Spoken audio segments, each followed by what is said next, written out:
కావ్యను బయటకి గెంటేస్తున్న రాజ్ నాపి మేనేజర్తో నిజం బయట పెట్టించిన స్వప్న. షాక్లో రుద్రాని, రాహుల్. ఇంతకు ఏం జరిగింది? అసలు కావ్యను బయటకు రాజ్ గెంటేయడమేంటి? మరి మేనేజర్తో స్వప్న ఏం నిజం బయట పెట్టించింది? అసలేం జరిగిందనేది వీడియోలో చూసి తెలుసుకునేద్దాం. బ్రహ్మముడి అప్కమింగ్ ఎపిసోడ్స్లో ఏం జరగబోతుందో ముందుగా తెలుసుకోవాలి అనుకుంటే వీడియోని లైక్ చేయండి, ఛానల్ని సబ్స్క్రైబ్ చేసుకోండి, పక్కనే ఉన్న బెల్ సింబల్లో ఆల్ పై క్లిక్ చేయండి. ఇలా చేయడం వల్ల అందరికంటే ముందుగా చూడవచ్చు. మొత్తం మీరు చూసుకున్నట్లయితే అపర్ణకు అలా జరిగేసరికి రాజ్ అయితే కావ్య మీద చాలా కోపంగా ఉంటాడు. నువ్వే కనుక సమయానికి ఉండుంటే మా మమ్మీకి ఇంత ప్రమాదం వచ్చేది కాదు కదా, అంతా నీ వల్లే జరిగింది. నువ్వే ఇంట్లో ఉండకుండా ఎక్కడికి వెళ్ళావు అని చెప్పనేసరికి అది అని చెప్పాను కానీ చెప్పు ఎక్కడికి వెళ్ళావు అని చెప్పాను కానీ నేను ఆఫీస్కి ఏదో ఫ్రాడ్ జరగబోతుంది అని చెప్పనేసరికి ఏంటి కావ్య పదే పదే ఫ్రాడ్ అంటున్నావు? అసలు నువ్వు ఆఫీస్కి వెళ్ళవలసిన అవసరం ఏముంది? నీకు చెప్పాను కదా ఆఫీస్ వ్యవహారాల్లో నిన్ను కలగ చేసుకోవద్దని. ఏదో నీ ఆస్తులేదో తరిగిపోతున్నట్టు నువ్వెందుకు అలా మాట్లాడుతున్నావు అని చెప్పి ఇంకా రాజ్ అయితే కావ్య మీద చాలా కోప్పడతాడు. ఇంకా అలా కోప్పడేసరికి అది కాదు రాజ్, తను ఏదో చెప్పాలనుకుంటుంది కదా అంటూ ఇంకా వెనకాల నుంచి స్వప్న మాట్లాడేసరికి ఏం చెప్పాలనుకుంటుంది మీ చెల్లెలు? నా వదిన ఈ రోజు ఈ పరిస్థితిలో ఉండడానికి కారణం మీ చెల్లెలు కాదా అని చెప్పాను కానీ ఏంటత్తా ఎప్పుడూ లేనిది అపర్ణ ఆంటీ మీద నీకు ఎంత ప్రేమ కలుగుతుంది?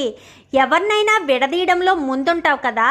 రాజు కావ్య ఇప్పుడు ఇద్దరు గొడవపడి విడిపోవాలనే కదా నువ్వు కోరుకుంటున్నావు. అందుకోసమనే కదా రాజుని ఇంకా రెచ్చగొడుతున్నావు మా వదిన అని. ఎప్పుడైనా సరే నువ్వు ప్రేమగా మాట్లాడేవా? ప్రేమగా చూసావా? ఎంతసేపు ఎదుటి వాళ్ళు ఏడుస్తూ ఉంటే నువ్వు సంతోషంగా ఉండడం తప్ప నీకు సంతోషంగా ఎదుటి వాళ్ళలో మొఖాల్లో నీకు సంతోషం చూడాలని ఎప్పుడూ అనుకోలేదు కదా.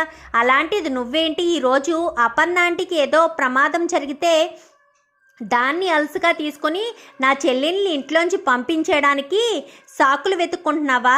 నువ్వు నోరు మూసుకొని ఉంటే బాగుంటుందని చెప్పాను కానీ స్వప్న అని చెప్పనేసరికి ఏంటి నా చెల్లి ఏదో చెప్పాలనుకుంటుంది. కావ్య ఏం చేసినా దానికి ఒక అర్థం పరమార్థం ఉంటుందన్న విషయం నీకు తెలుసు. కావ్య ఏమీ స్వార్థంగా చేయలేదు. అలాగని నీ ఇంటి ఆస్తినేమి దోచుకుని కూడా పోదు కదా కావ్య. మరి ఎందుకు కావ్య విషయంలో నువ్వు ఈ మధ్యన బాగా కోపం చూపిస్తున్నావు? అంటే మీ అత్త వాళ్ళని వెనకేసుకొస్తున్నావా? మీ అత్త వాళ్ళు ఎన్ని తప్పులు చేస్తారో ఎలాంటి వాళ్ళో నీకు తెలియదా ఏంటి అంటూ ఇంకా స్వప్న మాట్లాడేసరికి ఏంటి రాజ్ మాట్లాడకుండా సైలెంట్గా ఉండిపోయావు? స్వప్న అడిగిన దానిలో సమాధానం చెప్పు. ఇప్పుడు రుద్రాని ఏదో కావ్య తప్పు చేసిన దాన్ని సాకుగా తీసుకుని కావ్యని ఇంటి నుంచి బయటికి గెంటేయాలనుకుంటుంది. మరి అలాంటి తప్పులు రుద్రాని ఎన్ని చేయలేదు? రుద్రాని కొడుకు ఎన్ని చేయలేదు? ఎన్ని చేస్తారో కూడా తెలుసు. వీళ్ళు ఏదో ఒక తప్పు చేయకుండా ఉండరని కూడా తెలుసు. మరి వాళ్ళని భరించినప్పుడు నీ కట్టుకున్న భార్య లోకుగా దొరికిందా నీకు ఇంట్లోంచి బయటికి పంపించడానికి? వెళ్ళి మీ అమ్మ దగ్గర ఉండు అంటూ ఇంకా అక్కడి నుంచి రాజుని పంపించేస్తుంది ఇందిరాదేవి. అయితే ఇంకా రాజు అయితే హాస్పిటల్కి వెళ్ళిపోతాడు. కావ్య ఏడుస్తూ ఉంటుంది. అసలు ఏం జరిగింది కావ్య అని చెప్పనేసరికి మొత్తం జరిగిందంతా కూడా పోసగుచ్చినట్టుగా ఇటు స్వప్నకి ఇందిరాదేవికి చెప్తుంది. చెప్పేసరికి నీకు నిజంగా ఫోన్ వచ్చింది కదా, ఆ ఫోన్కి కాల్ బ్యాక్ చేసావనగానే చేశానక్క, ఫోన్ స్విచ్ ఆఫ్ వచ్చింది అని చెప్పనేసరికి నీకు ప్రతి వాయిస్ రికార్డ్ అవుతుంది కదా నీ ఫోన్లో, నీకు వచ్చిన కాల్కి కూడా రికార్డ్ అయ్యే ఉంటుంది కదా అనగానే అయ్యిందక్క అని చెప్పనేసరికి ఇంకా అది వాయిస్ అయితే ఒకసారి వినిపించనగానే వింటుంది. విన్న తర్వాత ఈ వాయిస్ నేను ఎక్కడో విన్నట్టుంది అని చెప్పనగానే మన స్టోర్ ఇన్ఛార్జ్ వాయిస్ లాగే ఉంది, కానీ స్టోర్ ఇన్ఛార్జ్ నేను ఫోన్ చేయలేదు అంటున్నాడు. ఆ ఫోన్కి తిరిగి చేస్తుంటే ఫోన్ స్విచ్ ఆఫ్ వస్తుంది అక్క అని చెప్పనేసరికి సరే ఆ వాయిస్ నాకు పంపించంటూ ఇంకా స్వప్న బయటికి వెళ్తుంది. ఈ విషయాలేమీ రాహుల్ రుద్రాని వాళ్ళకి ఎవరికీ తెలీదు. ఇంకా రాజు హాస్పిటల్కి వెళ్ళిన తర్వాత అపర్ణ పరిస్థితి చాలా క్రిటికల్గా ఉందనేసరికి చాలా కోపంగానే ఇంటికి వస్తాడు. ఇంటికి రావడంతో గదిలోకి వెళ్ళిపోయేసరికి రుద్రాని వెనకాలే వెళ్తుంది. ఏంటి రాజ్, వదిన పరిస్థితి ఎలా ఉంది అని చెప్పనేసరికి అస్సలు బాగోలేదత్త, అమ్మ పరిస్థితి అస్సలు బాగోలేదు, కోమాలోకి వెళ్ళిపోయిందంట, నాకు చాలా భయంగా బాధగా ఉంది అని చెప్పనేసరికి అసలు ఈ పరిస్థితి రావడానికి కారణం ఎవరు? కావ్య కదా. అసలు కావ్య నిజంగానే ఆ వదిన పట్ల అంత ప్రేమ ఉంటే ఎంత కంపెనీ గురించి అయినా ఎంత దేని గురించి వచ్చినా కానీ ప్రాణం పోతున్నా కానీ వదిలిపెట్టి వెళ్ళకూడదు కదా. అలాంటిది కావ్య వదిలేసిందంటే వదిన మీద ప్రేమ లేనట్టే కదా. అంటే తను చనిపోవాలనుకుందా, కావాలని ఇదంతా చేసిందా అని చెప్పి ఇంకా రాజుని చాలా శుతిమెత్తంగా ఇంకా రెచ్చగొడుతూ ఉంటుంది. ఇంకా అలా రెచ్చగొట్టేసరికి ఇప్పుడు ఏమంట అత్త అని చెప్పాను కానీ కావ్య వల్లే కదా అపర్ణ వదినికి ఎలాంటి పరిస్థితి వచ్చింది. అలాంటి కావ్యను మనం భరించాలా ఏంటి? కావ్యను బయటికి గెంటేస్తే సరిపోతుంది కదా, నీకు అప్పుడు మనశ్శాంతి కూడా ఉంటుంది. ఆ తర్వాత వదినికి బాగుపడిన తర్వాత అప్పుడు సంగతి అప్పుడు చూద్దాం. ఇప్పుడు ఎందుకు కావ్యం చూస్తూ ఉంటే పదే పదే మీ అమ్మే గుర్తుకొస్తుంది కదా, మీ అమ్మకి పరిస్థితి రావడానికి కావ్య కదా అంటూ ఇంకా రాజునైతే చాలా సున్నితంగా రెచ్చగొట్టేసరికి ఇంకా గబగబా కిందకు వస్తాడు రాజు. కిందకు రావడంతో కళావతి అని పిలిచనేసరికి ఇంకా కావ్య మొహం అంతా కూడా ఎర్రగా అయిపోయి ఇంకా కిందకు వస్తుంది. అసలు నీకు ఫోన్ ఎవరు చేశారు అని చెప్పనేసరికి అక్కడ స్టోర్ ఇన్ఛార్జిని అని చెప్పారండి అని చెప్పనేసరికి మరి వెళ్ళి స్టోర్ ఇన్ఛార్జిని కలిసావా అనగానే కలిశాను అని చెప్పనేసరికి మరి ఏం చెప్పాడు అనగానే ఫ్రాడ్ జరుగుతుందన్నాడా లేదన్నాడా అని చెప్పాను కానీ లేదనే అన్నాడు. మరి లేదని అనగానే నువ్వు ఇంటికి రావాలి కదా, పోనీ ఇంటికి రాలేదు సరే, మా మామ్మనికి అన్నిసార్లు ఫోన్ చేసినప్పుడు కూడా నువ్వు ఫోన్ ఎందుకు లిఫ్ట్ చేయలేదు? నేను ఇంటికి వచ్చేటప్పుడు కూడా ఫోన్ చేశాను, ఫోన్ లిఫ్ట్ చేయలేదు. అసలు ఏంటి నీ నిర్లక్ష్యం? మా అమ్మను జాగ్రత్తగా చూసుకోమనే కదా నీకు చెప్పి అప్పగించి మరి వెళ్ళాను. అంటే నా తల్లిని చూసుకోవాల్సిన బాధ్యత నీకు లేదా? నీకు బాగా పొగరు పట్టేసింది కదా. నా తల్లి నిన్ను కోడలుగా అంగీకరించేసరికి మా అమ్మను కూడా లెక్క చేయకుండా నీకు ఇష్టం వచ్చినట్టు తిరుగుతున్నావు అని చెప్పాను కానీ అది కాదండి అని చెప్పాను కానీ కంపెనీ అనగానే చూడు కళావతి, కంపెనీ గురించి నిన్ను ఎప్పుడు కూడా నేను ఏమీ అనలేదు. కంపెనీ గురించి నిన్ను అసలు కలగ చేసుకోవద్దని చెప్పాను. మరి అలాంటి తప్పుడు నువ్వెందుకు అస్తమాను కంపెనీ అంటున్నావు? నా తల్లి ఈరోజు ఈ పరిస్థితిలో ఉండడానికి కారణం నువ్వు ఇంట్లో ఉంటే నాకు ప్రతి క్షణం మా అమ్మకు జరిగిన బాధ గురించి, మా అమ్మ అనుభవించిన స్ట్రగుల్ గురించే గుర్తొస్తుంది. ఒక్క క్షణం కూడా నువ్వు ఇంట్లో ఉండడానికి వీల్లేదు.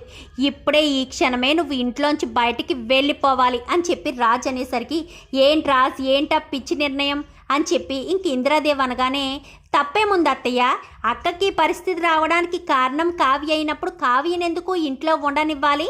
అక్క ఎంత స్ట్రగుల్ అనుభవించిందో ఎవరికైనా అర్థమవుతుందా అని చెప్పనేసరికి అవును కదమ్మా అంటూ ఇంకా ఇందిరాదేవి ఇటు రుద్రాని మాట్లాడుతుంది. ఏంటి మీరందరూ కలిసి కావ్యని ఇంట్లోంచి బయటికి గెంటేయాలని ప్లాన్ చేసి ఇదంతా చేసినట్టున్నారని చెప్పాను కానీ మాకేం అవసరం?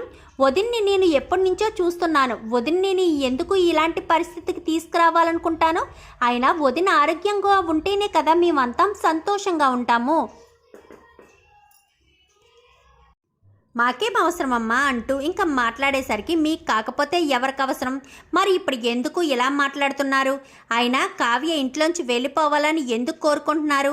వీలైతే రాజుకి నచ్చ చెప్పండి, లేదా నోరు మూసుకుని ఉండండి. కావ్యని ఇంట్లోంచి బయటికి పంపించేయాలని మాత్రం ఎవరూ చూడొద్దు అని చెప్పి ఇంకా మాట్లాడేసరికి ఇంకా రాజు అయితే కావ్య చేతిని పట్టుకుని కప్పకబా బయటికి తీసుకొస్తాడు.